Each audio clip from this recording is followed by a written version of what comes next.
सर्दियों में जहाँ टेम्परेचर इतना हमारा साथ नहीं देता और प्लांट्स जो हैं वो स्ट्रगल करते हैं ग्रो करने में और सनलाइट भी बहुत ज़्यादा नहीं होती, वहीं एक अपॉर्चुनिटी भी होती है क्योंकि इस समय कुछ ऐसी विंटर्स के जो प्लांट्स होते हैं या वेजिटेबल्स होती हैं या फ्लावरिंग प्लांट्स होते हैं वो बहुत बढ़िया से ग्रो कर जाते हैं अगर हम उन्हें सही से प्लान करके उगा लें। और जो हमने मॉनसून की जितनी भी प्लांट्स लगाए होते हैं या वेजिटेबल्स लगाए होते हैं वो इस समय तक सब नष्ट हो जाती हैं, चली जाती हैं, उनका लाइफ ख़त्म हो जाता है और जो गार्डन है वो काफ़ी बंजर सा दिखने लगता है। लेकिन इसके बावजूद भी एक नए फेज़ की एक शुरुआत होती है और इस समय हम काफ़ी सारी सब्जियों के ऑप्शंस जो हैं वो लगा सकते हैं, हमारे पास होते हैं इस तरह के बहुत सारे ऑप्शंस। और इस बार आप ये देख सकते हैं कि इस तरह से मैंने इस बार सैपलिंग्स को इस मॉस्किटो नेट के अंदर रेस किया है ताकि इनको प्रोटेक्शन मिल सके बर्ड से, स्क्विरल से। इस बार मैंने काफ़ी पहले से प्लान करके लगाने की शुरुआत करी थी बट काफ़ी ज़्यादा डैमेज हो गया था स्क्विरल्स और रैट्स जो चूहे होते हैं उनके द्वारा, और कबूतरों ने भी काफ़ी डैमेज किया था।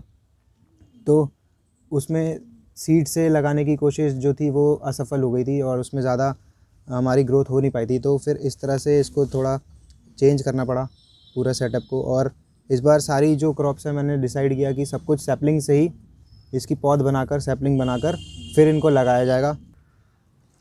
यहाँ पर बहुत सारी सैपलिंग्स डिफरेंट टाइप्स की मैंने लगा रखी हैं। ये जो है ये कुछ रेडिश है, मूली, और ये एक डिफरेंट टाइप की राउंड रेडिश है, रेड, और ये भी एक रेडिश है, और इसमें ये बीट रूट्स हैं और स्पिनच भी इसमें मिक्सड है, और ये कोरिएंडर है, धनिया, और इधर भी ये सारा धनिया लगा है।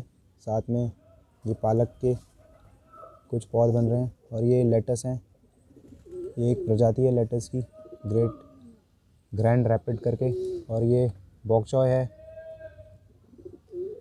ये भी एक ग्रीन वेजिटेबल होता है, एक प्रकार का कैबेज फैमिली का, ब्रासिका जो इनकी फैमिली होती है। और ये लेटस, रेड लेटस, और वो लूज लीफ लेटस, और ये पीछे कुछ मैरीगोल्ड लगे हुए हैं,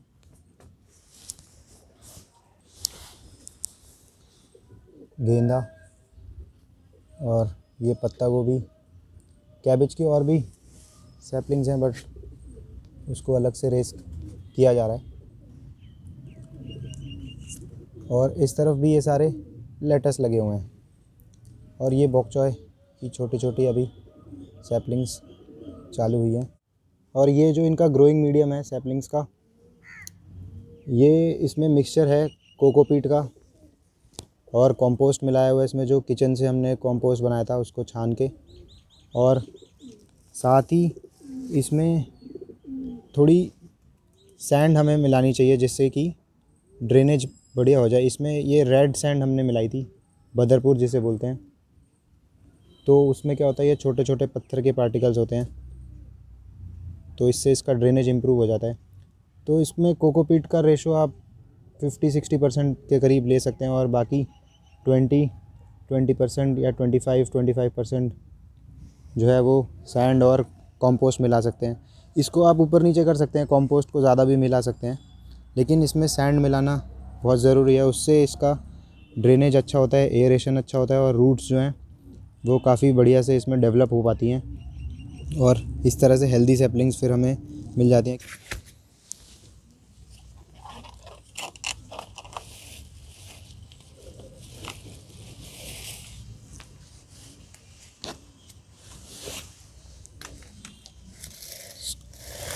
थोड़ा सा बाहर निकाल लेते हैं, तो इस वाले में से,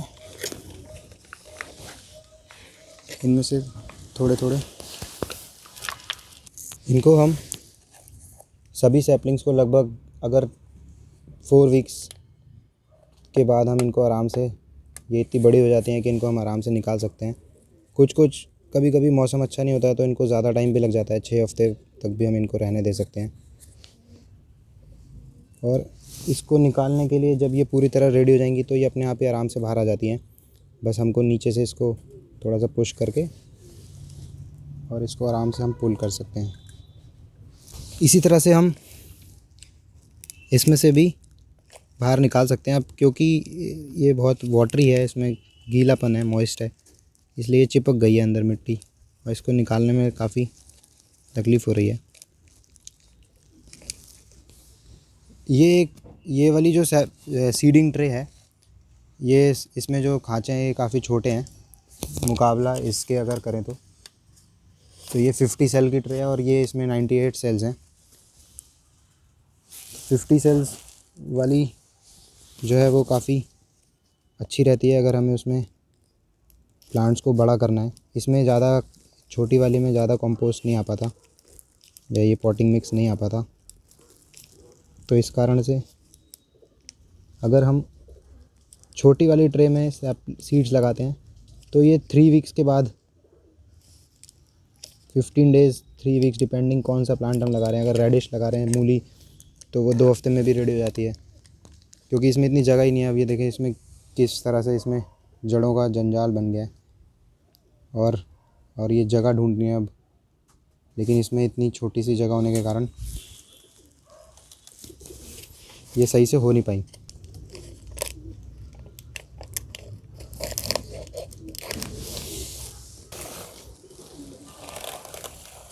ये इस तरह से आराम से इसमें रूट्स इस तरह से आराम से इनको निकाल सकते हैं हम।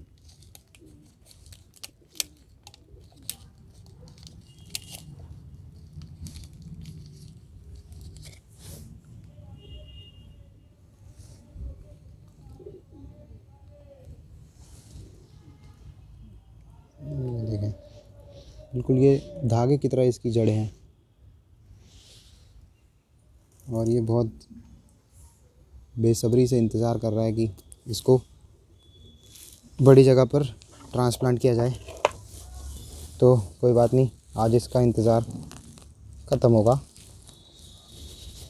तो मैं और भी सैपलिंग्स निकाल लेता हूँ और इस तरह से मैंने इसके अंदर निकाल लिया। इन सैपलिंग्स को हम इस वाले सेक्शन में आज मैं लगाऊंगा।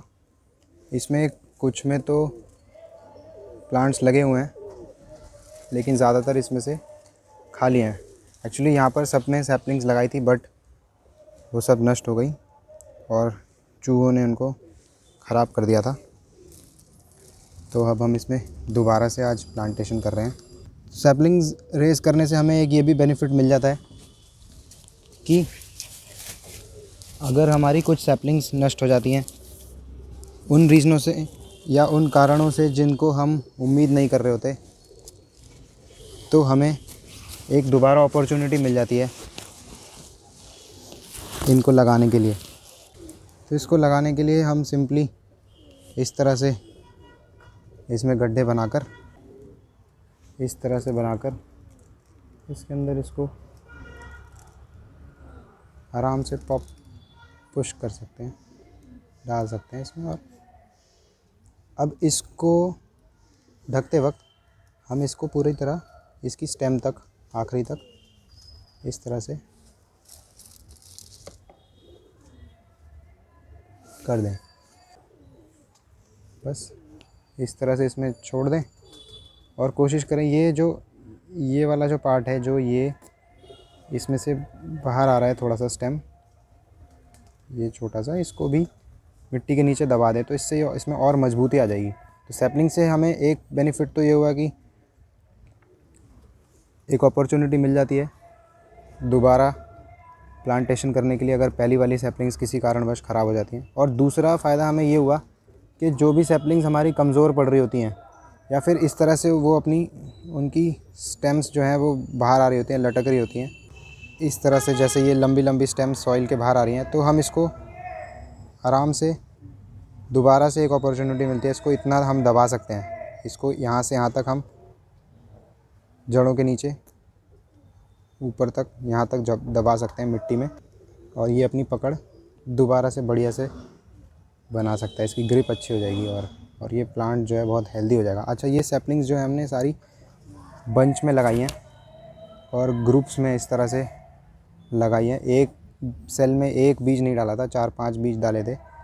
तो हम कोशिश कर रहे थे 4-4 इसमें 5-5 बीज एक साथ निकल आएँ, तो इस तरह से ये गुच्छे में निकलेगी। और इनके बीच में जो हम स्पेसिंग है वो लगभग हम 7-8 इंच की रख सकते हैं, ज़्यादा भी रख सकते हैं, बट क्योंकि हम छत पे कर रहे हैं और इतनी स्पेस नहीं है तो कम स्पेसिंग पे कर रहे हैं। और इस बार मैं सीड से, जब हम नॉर्मली लगाते हैं ये पालक को तो हम स्प्रेड कर देते हैं, तो उसमें क्या होता है काफ़ी ज़्यादा स्पेस नहीं होता और पालक काफ़ी ज़्यादा होती है और स्पेस कम होने के कारण छोटे छोटे पत्ते हमें मिलते हैं। लेकिन इस केस में क्या होगा, हमें बड़े बड़े पत्तों की हार्वेस्टिंग होगी क्योंकि इनके बीच में हमने ठीक ठाक स्पेस रखा है। और नॉर्मली अगर हम इसको और बड़ा करना चाहते हैं तो इतना बड़ा हम एक हाथ का पूरा डिस्टेंस दे सकते हैं। इसी तरह मैं इसमें कुछ लेटस के भी प्लांट्स लगा दूंगा, उनको भी इतना ही 6-7 इंच 8 इंच का डिफरेंस पे लगा देंगे।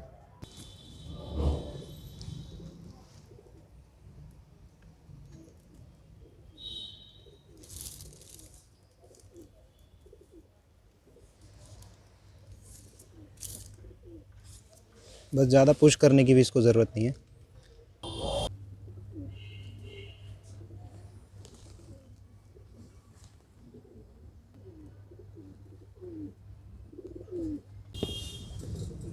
इसमें साथ में हम कोरिएंडर को भी लगा रहे हैं, धनिया को कंपेनियन प्लांट के रूप में। कोरिएंडर धनिया जो रेड बीटल होती है, लेडी बीटल, उसको अट्रैक्ट कर लेता है अपने ऊपर। तो लेडी बीटल इसकी तरफ अट्रैक्ट होती है धनिया को खाने के लिए, बट क्योंकि धनिया की क्वांटिटी यहाँ पर कम है तो लेडी बीटल अगर इनके ऊपर कोई एफिड्स का अटैक होता है या पेस्ट का अटैक होता है तो वो धनिया छोड़कर उन एफिड्स को, उन पेस्ट को खाने के लिए चली जाती है। और जो हमारा पेस्ट मैनेजमेंट का रोल होता है वो ये आराम से बखूबी निभा देती है और हमें फिर इसमें ज़्यादा कुछ करने की ज़रूरत नहीं पड़ती। तो इस तरह से यहाँ पर सभी प्लांट्स को उनकी जगह पर रख के अब मैं इनको लगा देता हूँ।